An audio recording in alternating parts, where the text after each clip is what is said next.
Assalamualaikum warahmatullahi wabarakatuh. Gimana nih kabarnya, sahabat Gen Z?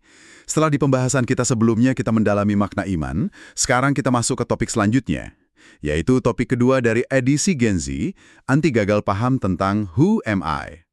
Pernah nggak sih kamu lagi di tengah-tengah kesibukan, mungkin lagi ngejar deadline, atau malah lagi asyik doom scrolling di TikTok, terus tiba-tiba jeda sejenak dan ada suara kecil di kepala yang nanya, "Tunggu dulu, sebenarnya aku ini siapa?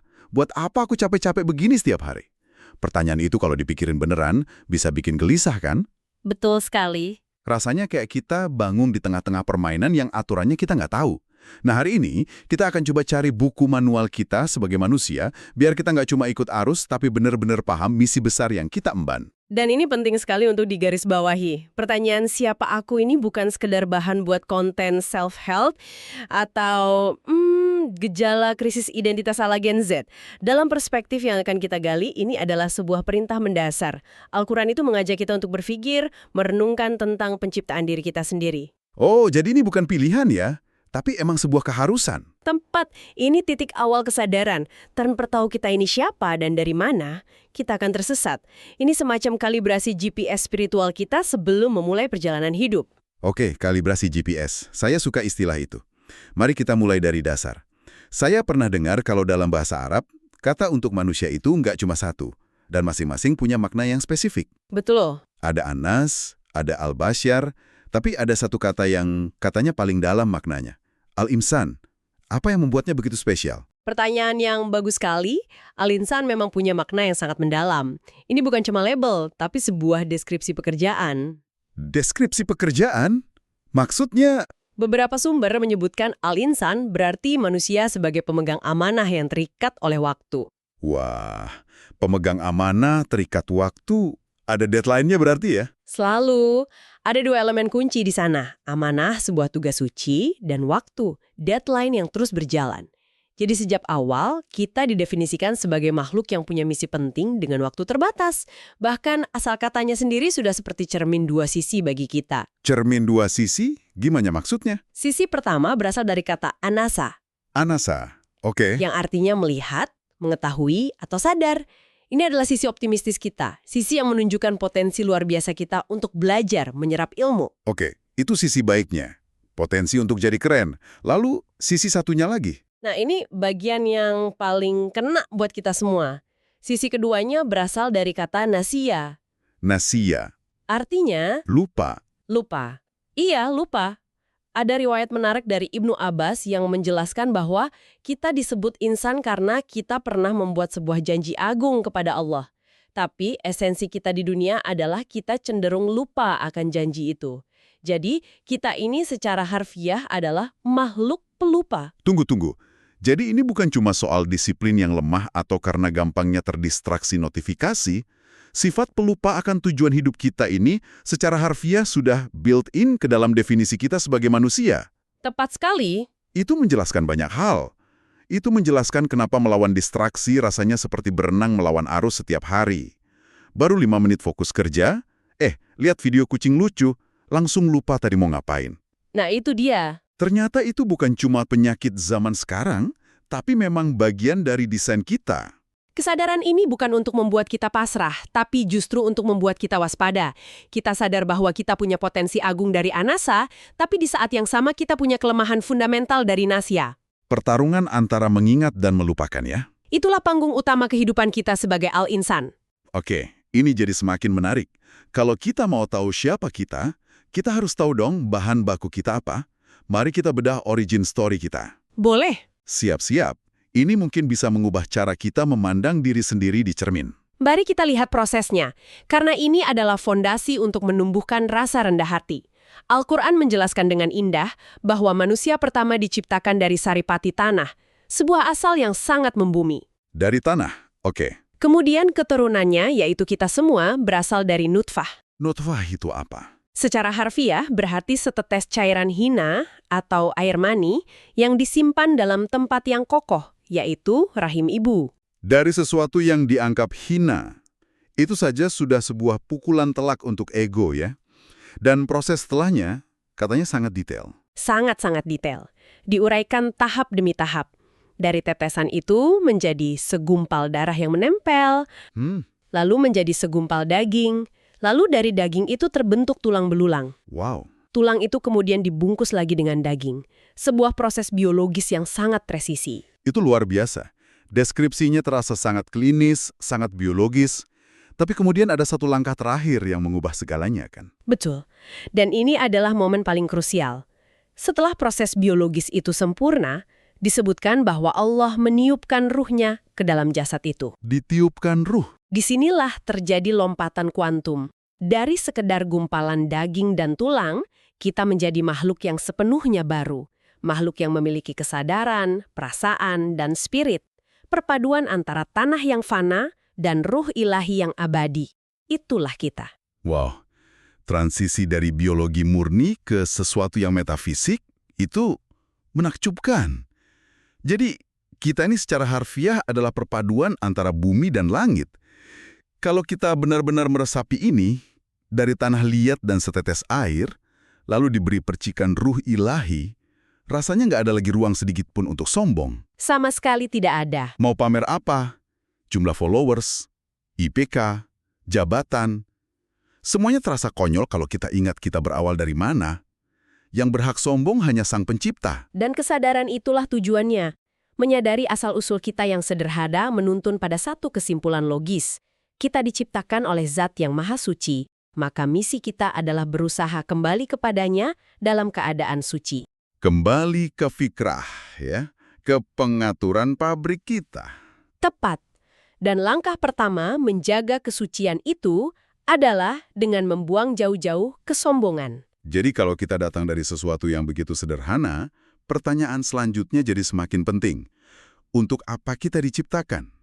Apa mungkin ada tujuan besar untuk makhluk yang terbuat dari debu dan setetes air ini? Apa sebenarnya misi utama kita? Tentu ada. Dan misinya ada dua, saling berkaitan. Misi pertama, yang paling fundamental, adalah ibadah.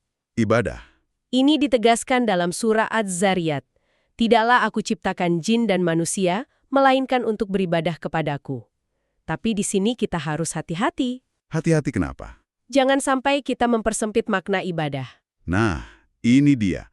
Biasanya orang dengar kata ibadah, yang kepikiran langsung sholat, puasa, zakat, pokoknya yang ritual. Betul. Padahal lebih luas dari itu. Bagaimana cara mengubah aktivitas sehari-hari, misalnya dari jam 9 pagi sampai 5 sore di kantor atau di kampus, menjadi sebuah ibadah? Apa saklar yang harus saya tekan di dalam pikiran saya? Saklar itu adalah niat, yaitu mentauhidkan Allah. Niat. Artinya, menjadikan ridha Allah sebagai tujuan akhir dari semua aktivitas kita. Jadi, saat kamu belajar mati-matian untuk ujian, niatkan itu bukan cuma untuk dapat nilai A, tapi karena menuntut ilmu adalah perintahnya. Oh gitu. Saat kamu bekerja dengan jujur, niatkan itu bukan cuma untuk gaji, tapi sebagai bentuk syukur dan tanggung jawab kepadanya. Kuncinya ada dua. Niat yang lurus karena Allah dan cara yang benar sesuai aturannya. Dengan begitu, 24 jam kita bisa bernilai ibadah. Itu benar-benar mengubah cara pandang terhadap rutinitas. Jadi to-do list harian kita bisa jadi checklist ibadah juga. Oke, itu misi pertama. Lalu yang kedua? Misi kedua adalah menjadi khalifah di muka bumi. Khalifah? Pemimpin? Pemimpin, atau makna lebih tepatnya adalah wakil atau pengelola yang dipercaya. Tapi kata khalifah atau pemimpin di bumi ini kan bisa jadi konsep yang problematis. Beberapa pihak mungkin menggunakannya sebagai pembenaran untuk mengeksploitasi alam seenaknya, merasa berhak menguasai. Pertanyaan yang sangat krusial. Justru karena itulah kita diberi buku manual, yaitu Al-Quran. Menjadi khalifah artinya menegakkan hukum dan keadilan Allah di muka bumi, bukan hukum dan keinginan kita sendiri. Jadi bukan soal berkuasa ya? Bukan. Ini soal mengelola sumber daya alam dengan bijak, membangun masyarakat yang adil. Jadi, menjadi khalifah itu bukan tentang kekuasaan, tapi tentang pelayanan dan pertanggungjawaban. Dan kepemimpinan itu dimulai dari diri sendiri. Memimpin diri sendiri dulu ya? Memimpin hawa nafsu kita, memimpin waktu kita, agar tetap berada di jalur misi yang sudah ditetapkan. Jadi kita semua adalah pemimpin, minimal bagi diri kita sendiri. Tanggung jawabnya ternyata sebesar ini ya. Dan untuk menjalankan dua misi seberat itu, ibadah dan menjadi khalifah, kita pasti dibekali sesuatu kan? Kita nggak dilepas begitu saja dengan tangan kosong. Tentu tidak. Allah membekali kita dengan 3 perangkat canggih sebagai modal utama. Perangkat canggih. Apa itu? Pendengaran, penglihatan, dan hati, atau fuad.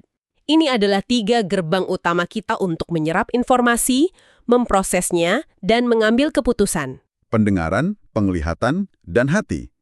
3 hal yang sering kita anggap remeh.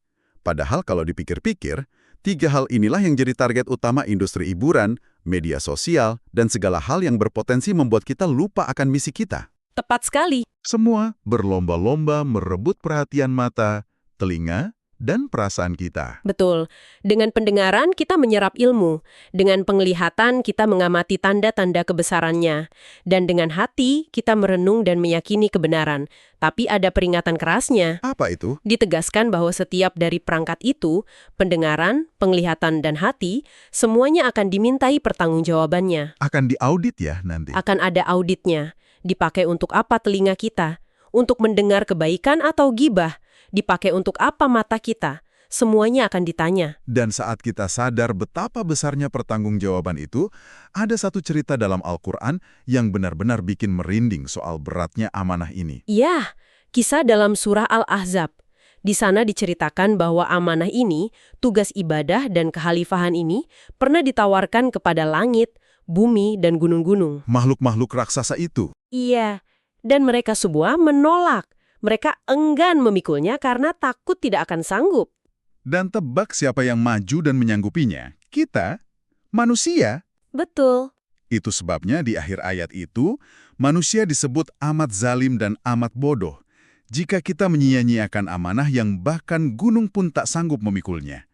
Saat kita lebih memilih menghabiskan waktu untuk hal sia-sia daripada menjalankan misi, kita sedang berlaku zalim pada diri sendiri. Lalu, bagaimana jika kita gagal? Bagaimana saat kita hilaf dan tergelincir? Karena pasti akan terjadi. Nah, itu dia pertanyaannya. Tidak ada manusia yang sempurna. Disinilah letak keindahan dan rahmatnya. Solusinya bukan putus asa, tapi segera bertaubat. Contoh terbaik adalah Bapa kita semua, Nabi Adam. Setelah melakukan kesalahan, beliau tidak menyalahkan keadaan, tapi langsung mengakui. Ya Tuhan kami telah menzolimi diri kami sendiri. Persis seperti doa itu, kuncinya adalah pengakuan, penyesalan, dan kembali kepadanya. Jadi, gagal itu manusiawi, tergelincir itu bagian dari proses. Tapi menolak untuk bangkit dan bertaubat, itulah yang berbahaya. Sangat berbahaya. Ini nyambung banget dengan pembahasan kita sebelumnya tentang iman. Kalau kita hilaf tapi tidak mau bertaubat, disitulah iman kita mulai retak. Betul sekali. Bisa muncul kemunafikan, di mana lisan berkata percaya, tapi perbuatan menunjukkan sebaliknya. Jadi, mengenal diri, menyadari kesalahan, dan bertaubat adalah bagian integral dari menjaga kesehatan iman kita. Persis, siklusnya adalah mengenal diri, menyadari misi, berusaha menjalankan, lalu ketika jatuh, segera bertaubat dan kembali ke jalur. Terus-menerus seperti itu. Itulah perjuangan seorang al-insan. Oke, pembicaraan ini benar-benar membuka banyak hal. Mari kita coba rangkum poin-poin pentingnya. Pertama, kita adalah al-insan, makhluk pemegang amanah yang dibatasi oleh waktu dan punya desain bawaan untuk berpotensi tahu sekaligus berpotensi lupa. Benar. Kedua, asal kita sangatlah sederhana, dari saripati tanah dan air, jadi sama sekali tidak ada celah bagi kita untuk merasa sombong. Ketiga, misi hidup kita ada 2. Beribadah dalam arti yang seluas-luasnya, dan menjadi khalifah, pengelola bumi yang adil dan bertanggung jawab, dimulai dari diri sendiri. Tepat. Keempat, untuk menjalankan misi itu, kita dibekali 3 perangkat canggih. Pendengaran, penglihatan, dan hati, yang kelak semuanya akan diaudit. Iya. Dan terakhir, yang paling melegakan, ketika kita salah jalan atau khilaf, pintu taubat selalu terbuka sebagai mekanisme untuk kembali ke jalur yang benar. Nah, setelah kita tahu betapa besarnya peran dan amanah kita, saya ingin meninggalkan satu pertanyaan untuk kamu renungkan. Coba pikirkan baik-baik. Dari 3 perangkat yang kita punya, pendengaran, penglihatan, dan hati, mana yang paling sering jadi pintu masuk kelalaianmu? Apakah tontonan yang kamu lihat? Musik atau obrolan yang kamu dengar? atau perasaan iri dan cemas di hatimu yang sering salah arah? Dan setelah menemukannya, apa satu langkah sangat kecil yang bisa kamu lakukan minggu ini untuk mulai menggunakan perangkat itu dengan lebih baik lagi? Kita akan lanjut ke topik selanjutnya, yaitu setelah memahami iman, siapa aku? Pastinya jelas kita harus mengetahui buku panduan resmi dari Sang Pencipta untuk manusia, agar semakin self-awareness. Apa itu? Iya betul, Al-Quran. Jadi tetap ikuti edisi Gen Z anti gagal paham ini. Wassalamualaikum warahmatullahi wabarakatuh.